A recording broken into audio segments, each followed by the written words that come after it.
Hi welcome ಎಲ್ರಿಗೂ day 9ಗೆ. So ಇವತ್ತಿನ paper ತಳಿ ಬಂದುಬಿಟ್ಟು IASR ಮಲಬಾರ್ ಎಕ್ಸೆಲ್ಲು. ಸೊ ಈ ತಳಿ ಬಂದು ರಿಲೀಸ್ ಆಗಿದ್ದು 2004ನಲ್ಲಿ. ಇದೊಂದು ಹೈಬ್ರಿಡ್ ಪ್ಲ್ಯಾಂಟ್ ಇದೆ.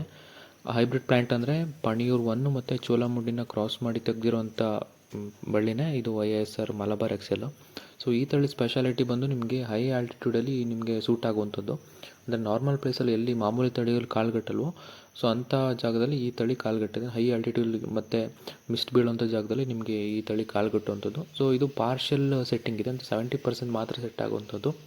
ಫುಲ್ಲು ನಿಮಗೆ 90%. ಜೊತೆಗೆ ನಿಮಗೆ ಏನು ಸರ ಇರುತ್ತಲ್ಲ, ಕೊತ್ತುಗಳು ಸ್ವಲ್ಪ ಉದ್ದ ಇರುತ್ತೆ. ನಿಮಗೆ ಒಂದೊಂದು 8 to 10 ಸೆಂಟಿಮೀಟರ್ಷ್ಟು ಉದ್ದ ಆ್ಯಾವ್ರೇಜ್ ಬರುತ್ತೆ. ಜೊತೆ ನಿಮಗೆ ಲೀವ್ಸ್ ಎಲ್ಲ ಎಲಿಪ್ಟಿಕಲ್ ಶೇಪಲ್ಲಿ ಬರುತ್ತೆ. ನಿಮಗೆ ಇದಕ್ಕೆ ಫೈಟೋಪ್ ಥರ ಕಾಯಿಲೆ ಬರುತ್ತೆ. ಇದಕ್ಕೆ ಇರೋದು ಮೇನ್ ಪ್ಲ್ಯಾಂಟ್ ಬಂದು P1 ಪೇರೆಂಟ್ ಪ್ಲ್ಯಾಂಟ್ P1 ಆಗಿರೋದ್ರಿಂದ ಸೊ ಫೈಟೋಪ್ ಥರ ಕಾಯಿಲೆ ಬರೋ ಚಾನ್ಸಸ್ ಸ್ವಲ್ಪ ಜಾಸ್ತಿ ಇರುತ್ತೆ. So nutritions management plus board COC ಈ ಥರ ಮಾಡಿಕೊಂಡ್ರೆ ಸೊ ಅದು ಕೂಡ ತಡೆಗಟ್ಬೋದು.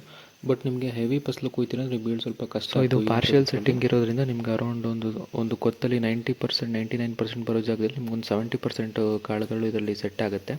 ಸೊ ಇದಾಗಿತ್ತು ಇವತ್ತಿನೊಂದು ಮಲಬಾರ್ ಎಕ್ಸೆಲ್ ಬಗ್ಗೆ ರೀಲು. ಸೊ ಇನ್ನೂ ಯಾರನ್ನ ಪೇಜ್ನ ಫಾಲೋ ಮಾಡ್ಕೊಂಡಿರೋ ದಯವಿಟ್ಟು ಫಾಲೋ ಮಾಡ್ಕೊಂಡು ಅಂತ ಹೇಳ್ತಾ ರೀಲ್ ಮುಗಿಸ್ತೀನಿ.